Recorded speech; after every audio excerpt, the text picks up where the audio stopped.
이제 시작할까요? 그러면 잠깐 또 이렇게 숨을 한번 잘 쉬어 보겠습니다. 허리 세우시고요. 편안하게 허리 세우시고 눈 감으시고 아주 자연스럽고 편안하고 따뜻하게 오늘 바깥이 특히 추운데 숨을 잘 쉬어 보겠습니다.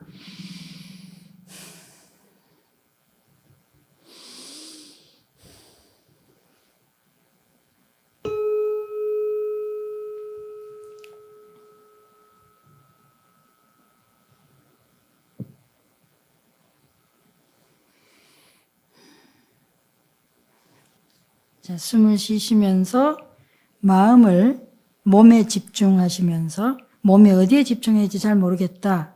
호흡이 불편하다. 그러면 자기 가슴에 집중하세요. 또 가슴에 손을 얹어도 좋습니다. 읽어드리겠습니다. 잘 들어보세요. 몸을 떠나지 마시고 제 얘기를 들어보시기 바랍니다. 진정한 자기를 만나기 전까지 누구도 고통으로부터 자유로울 수 없다. 우리는 왜 진짜 자기를 만나기 전까지는 고통으로부터 자유롭지 못한가? 이유는 간단하다. 진짜 자기를 알지 못하기 때문에 무엇이든 우리 내면에서 일어나고 경험하면 그것이 자기인 줄 착각하기 때문이다. 화나는 순간에는 화가 자기인 줄 알고 화와 하나가 된다. 또 질투하는 순간에는 질투가 자기인 줄 알고 질투와 하나가 된다. 누가 칭찬하면 그 칭찬이 자기인 줄 알고 우쭐해하고 기분 좋아하고 누가 욕하면 그 욕이 자기인 줄 알고 화내고 미워한다. 그러므로 마음이 잠시도 고요함에 머물지 못한다. 일상의 경험을 순간순간의 체험으로 받아들이지 못하고 우리는 끝없이 소유권을 투사한다. 그래서 경험이 경험으로 끝나지 않고 알미 알무로 끝나지 않는다. 내 생각, 내 감정이 된다. 심지어는 사랑의 체험마저도 내 사람이라고 소유권을 투사한 나머지 사랑의 감정은 퇴색되고 소유하고자 하는 욕망으로 전환되고 만다. 사랑은 느끼고 체험하는 것이지 소유가 가능한 그 무엇이 아님에도 불구하고 말이다. 왜냐하면 경험에 소유권이 투사되면 마음이 경험의 대상을 있는 그대로 느끼고 체험하는 것이 아니라 그 대상을 소유하려는 욕망으로 소유하려는 욕망으로 변질되어 집착하기 때문이다. 그뿐이 아니라 사랑의 대상을 한 인격체로 존중하기보다는 상대방이 자기의 욕망과 기대에 맞게 행동하고 존재해 주기를 바라는 어처구니 없는 비현실적, 비이성적 태도를 갖게 된다.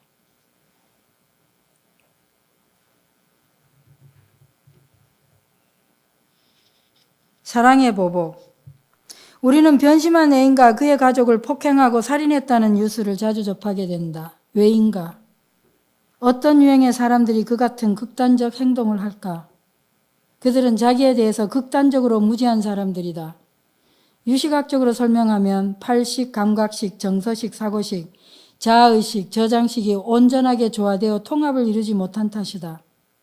프로이드식으로 말하면 욕망, 충동과 이성, 도덕 기능이 제대로 분화되어 발달하지 못했기 때문이다. 켄 일버의 용어를 빌리자면 전자, 자, 초자의 기능이 균형 있게 성장하지 못한 탓이다. 그러한 사람들에게서는 영혼, 영성, 불성, 자각 등과 같은 기능들이 지극히 제한되어 있다. 영성이 빈약한 사람들에게서 사랑의 감정이 일어났다면 그건 전적으로 욕망, 충동에 그 기반을 두고 발생한 것이다. 욕망과 충동은 자기중심적인 것이 특징이기 때문에 인내하거나 상대와 더불어서 경험하는 능력이 결핍되어 있다. 그래서 그들은 사랑받고자 하는 자신의 욕구와 요구를 자기가 상대를 사랑하는 것이라고 착각하게 된다. 그런 사랑을 요구받는 상대는 갈수록 힘겨워지고 마침내 주위 사람들, 세상과도 멀어지고 소외되는 느낌을 받게 된다. 그래서 이별을 선택하게 된다. 이때 이별은 선택이 아니라 생존을 위해서 피할 수 없는 반응이라고 하는 것이 더 객관적일 것이다. 그러나 나와 너의 존재에 대한 개념이 덜 자라난 사람은 이미 사랑의 경험에 소유권을 투사했기 때문에 내 사랑, 내 여자라는 신념이 굳어진 상태이다. 다시 말해서 지극히 이기적이고 충동적인 사람이 집착하고 있는 소유물을 빼앗는다면 어떤 현상이 일어나겠는가? 그는 자기 소유물을 지키고 빼앗기지 않으려고 필사적이 되지 않겠는가? 그래도 끝내 자신이 갖지 못하고 누군가 다른 사람이 자기 것을 갖는다는 망상이 일어나면 아무도 자기 것을 갖지 못하도록 차라리 파괴해서 없애려고 하지 않겠는가?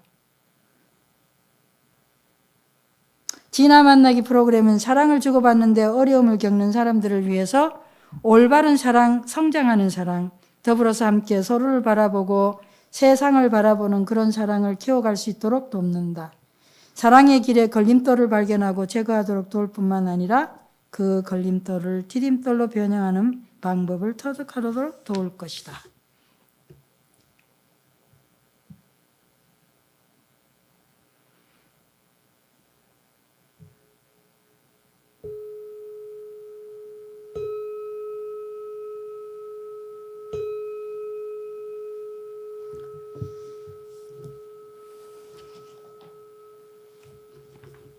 영어로 쓰여 있어도 이제 그냥 이거 도견 선사가 이야기한 거요. 영어권에서는 불교를 소개할 때 굉장히 대표적이면서 매우 요약적이면서 또 사람들이 상당히 좋아하는 그런 말입니다. To study, 공부하는 것은 뭘 공부해요? 불교를 공부하는 것은 이다. 뭐냐 하니까 to study, 공부하는 거다. 뭘 공부하냐까? 자아를 공부하는 거다 그랬어요.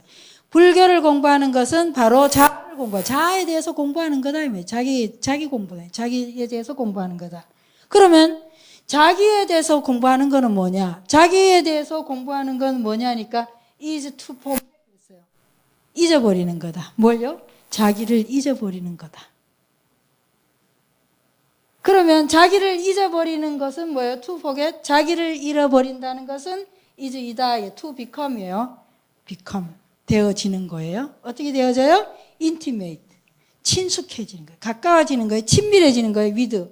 뭐뭐와 함께. 누가고요?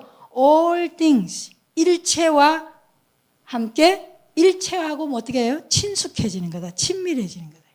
이게 좋은 말이죠. 다시요. 불교를 공부한다는 거는 자기를 공부하는 거다. 내가 누군지, 진짜 내가 누군지, 나에 대해서 공부하는 거고, 자기에 대해서 공부한다는 것은 뭐예요? 이때 자기는 뭐겠어요? 우리 번뇌망상이죠? 나에 대해서 내가 알고 있는, 내가 나라고 생각하는 셀프 이미지 아니겠어요? 나에 대한. 그거 공부하는 거예요. 아니면 뭐, 진짜 나가, 지나라 해도 상관없습니다. 아무튼. 자, 근데 그 나에 대해서 공부한다는 것은 사실은 그 나를 잊어버리는 게 뭔 뜻이냐 하니까요. 나를 잊어버린다는 것은 모든 것과 친숙해져. 자기를 잊어버려. 내 이거 잊어놔야 모든 것과 친숙해지지. 나를 계속 들고 있고 나를 계속 나나나 하면 어떻게 해요? 계속 뭐가 생기겠어요? 나와 너 사이 끊임없는 벽이 생기겠죠. 네, 아주 좋은 말이에요. 근데 다시 말하면 어떻게 되겠어요?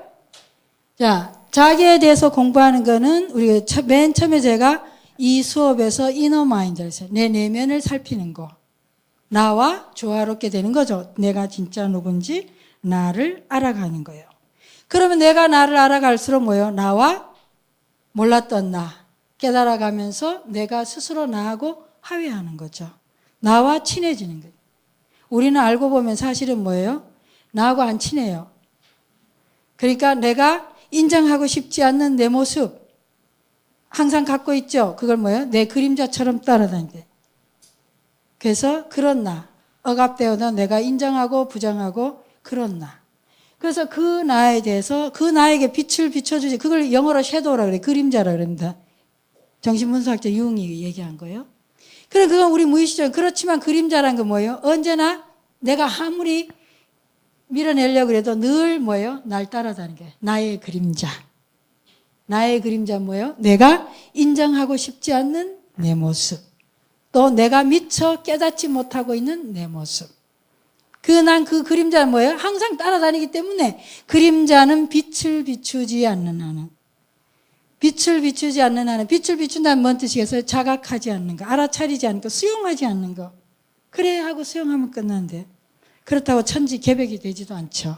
그냥 인정해도. 알고 보면 뭐예요? 나뿐만 아니라 너도 그렇고, 그게 그냥 있는 그대로 우리 모습인데. 그러니까 그게 수용이 안 되는 한은 뭐예요? 항상 그림자로 남아서 날 쫓아오면서 늘 나를 괴롭혀. 근데 그 나에 대해서 공부를 해서 다 수용을 해요. 그러고 나면 그 나에 대해서 제대로 공부를 하면은 어떻게 돼요? 그러면 그 나가 잊어지는 거예요, 이제. 그림자가 없어져 버려요. 빛을 봤으니까. 그 나가 잊어져요. 그럼 그 나가 잊어지면 어떻게 되겠어요? 그 나가 잊어가는 과정이 뭐하고?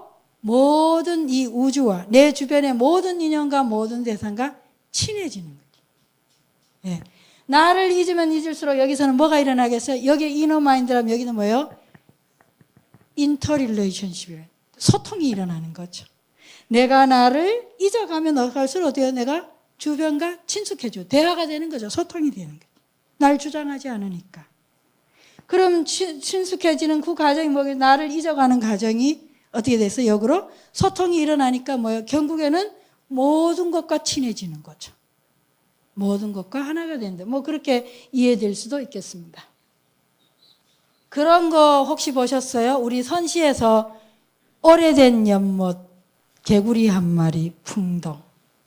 보신 적 있나요? 이것도 또 영화에서 상당히 많이, 주로 이제 일본 선이니까 거기서 이제 소개된 건데, 오래된 연못, 개구리 한 마리, 풍덩. 제가 잘 몰랐을 때는, 아유, 뭐 별 웃기는 시가 다 있다. 별꼴이야. 왜 웃긴다, 뭐. 오래된 연못, 개구리 한 마리, 풍덩 어쩌라고 이랬는데, 보면 볼수록 어느 날 문득 그게, 진짜 와닿는 순간이 있었어요. 오래된 연못. 제가 딱 이렇게 오래된 연못 하니까 갑자기 깊은 아래아식이 연상이 되더라고요. 저장식. 개구리 한 마리, 예, 그것을 뭐 조건이라고 해도 좋고 인연이라고 해도 좋고 어떤 역행보살이든 순행보살이든 내 인생에 딱 나타나면서 풍덩하니까 뭐가 일어날까? 개구리 한 마리 나타나서 풍덩하면 물결이 치겠지, 파장이. 그렇게 이해해도 좋고, 예, 사람마다 뭐 이해는 다 다르니까 굉장히 괜찮으시더라고요. 괜찮은 게 아니라 아주 어느 날 갑자기 너무 좋게 느껴져서 제가 다른 데서 한번 소개한 일이 있었는데, 예. 제가 초기에 우리 숭산 스님하고 티벳의 한 림포체하고 미국 하버드 거기 모임에서 대화했던 거 소개한 적 있나요? 없어요? 이 책을 소개한 사람 마크 앱스타인이라고 유명한 하버드 의대 출신 정신과 의사인데요. 이 사람 책에 나옵니다.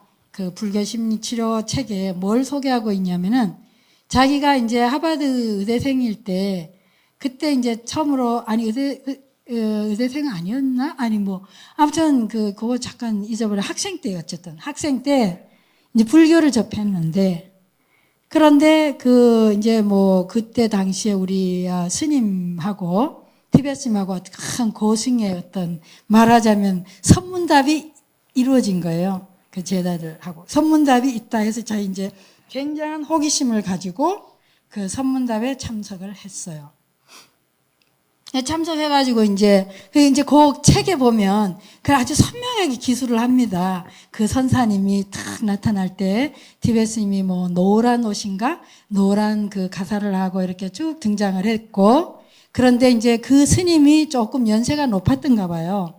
그러니까 그리고 우리 숭산 스님이 또 동양의 아시아에 또 숭산 스님이 나타났는데 회색 옷을 입고 뭐 이렇게 가사를 들어 또 그걸 장면을 소개하면서 거기에 선문답의 룰이, 세속의 연령이 더 낮은 사람이, 더 젊은 사람이 먼저 말을 하는 걸로 그렇게 소개를 해요. 그렇게 해갖고, 이렇게 딱, 그래서 딱 앉아있는데, 서로 이분들이 아직 영어로 유창하게 전달하기엔 좀 어려웠던가 봐요. 여기서 통역자가 있었어요. 그 장면이. 그래가지고, 우리 스님께서 먼저, 어떻게 질문을 탁 던졌냐면은, 오렌지를 하나 딱 꺼내가, 이게 뭐냐? What is this? 일러라. 이래 이제 한 거예요. 그러니까 이제 티베트 이제 통역자 하는 게 티베트면 이제 가만히 묵묵부답인 거예요. 그러니까 이제 다시 한번 코앞에 대고 이게 뭐냐? 일러라. 이제 이렇게 된 거예요. 그러니까 이스님이 다시 묵묵부답 가만히 있는 거예요. 그러니까 또 일러라. 이렇게 되니까 이제 티베트님이 통역자인데 뭐라 하니까 이제 이 통역자가 하는 말. 아니, 뭐가 문제냐? 그 나라에는 오렌지도 없냐? 이렇게 했어요. 갑자기 자중이 이제 썰렁해져서 대담은 거기서 끝났다. 불교 심리 치료 책에 나옵니다. 이게 한국 책에도 번역되어 있어요. 예. 그런데 이제 그러고 이 사람은 여기서 끝나요. 끝나고 자기가 불교 심리 치료에 대한 이제 책을 썼는데 그 책에 육도윤회 얘기도 나오고 그다음에 이제 몇 가지 나오는데 제가 그 사람 워크숍도 개인적으로 한 2번 가고 이렇게 조금 제가 상당히 좀 좋아하는 그의 이론이나 이렇게 설명한 걸 많이 좋아했고요. 초감 투르파 린포체라고 라노파 대학 설립한 사람의 사상도 좋아했는데 이제 그렇다고 해서 이 사람 이야기에서 절대로 어느 스님이 수승하다든지 우열을 얘기하거나 그 책을 보면서 그렇지는 않아요. 다만 뭐라고 얘기해놨냐면 자기 서론에 그걸 소개한 이유가 그래서 더 이상 대화의 진전이 없었다. 이유가 뭐냐 하니까 한쪽에 이 선의 바탕을 두고 한쪽에 굉장히 논쟁하고 논의하고 토론하면서 이렇게 굉장히 체계적으로 교리를 설명하는 쪽하고 말을 지극히 아끼면서 이렇게 그 공안선으로 했는 두 전통이 같은 부처님 법을 소개하고 법을 훈련하고 그렇게 하는 두 전통 같은 아시아 이게 서양 사람이 그때 봤을 때는 굉장히 같은 불교의 스님이고 또 아시안이고 그러니까 굉장히 자기가 불교를 하는 것보다는 훨씬 더 문화적으로 가깝다고 이해하고 있는 거예요. 같은 전통에서 그 서론에 소개했을 때는 그런데도 불구하고 두 사람이 공부하는 깨달아가는 알아가는 언어가 너무나 달라서 거기에서 더 이상의 대화가 되지 소통이 안 되고 끝났다는 얘기를 하면서 자기가 진짜 말하고 싶은 건 뭐냐면 그런데 하물며 같은 수행자도 이러한데 일반인인 내가 그것도 서양인이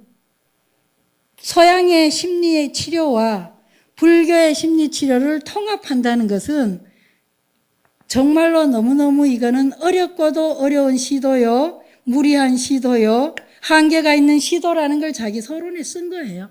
그러니까 그게 이제 잘못 이해하면 안 되는 거예요. 이 사람이 거기에 절대로 무슨 누가 더 잘하고 좋다 이런 얘기가 아니고 진행이 안 됐다는 거죠. 서로가 알아가는 방식이 굉장히 다른 거예요. 그러니까 우리는 인생을 살면서 내가 이해해가는 방식, 상대가 이해해가는 방식 굉장히 같은 것 같고 우린 당연히 어떤 의미에서는 같다고 생각하지만 사실은 굉장히 달라요. 그래서 자기 중심적일수록 화가 나는 거죠. 참을 수가. 그것도 몰라 이렇게.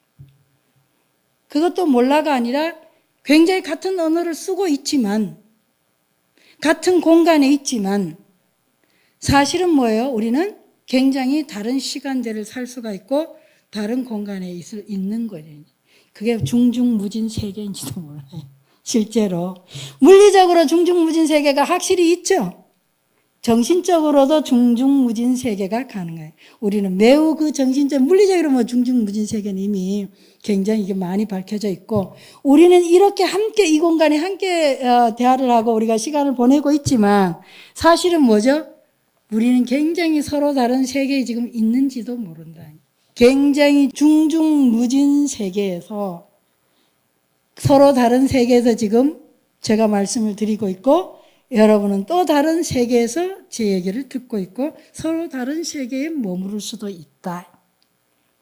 그러니까 내 방식으로 내 잣대로 재단에서 하면 이제 안 되는 거죠. 그렇게 말씀을 드려놓고 아까 제가 너무너무 숨차게 했죠. 마음속에 오늘 이거 26세 30성까지 하고 다음 시간 마지막 시간이니까 그래도 이렇게 치유적 접근이라고 했는데 치유가 뭔가에 대해서 조금 개념적으로 그거를 조금 설명드리고 싶은 욕심에 수행편을 아주 그냥 일사천리로 했어요. 그래서 남은 시간 동안에는 잠깐 조금 더 천천히 개괄적으로 한번 그냥 천천히 한 번 더 이렇게 짚어 반복 학습이라고 할까요? 한번 해보겠습니다.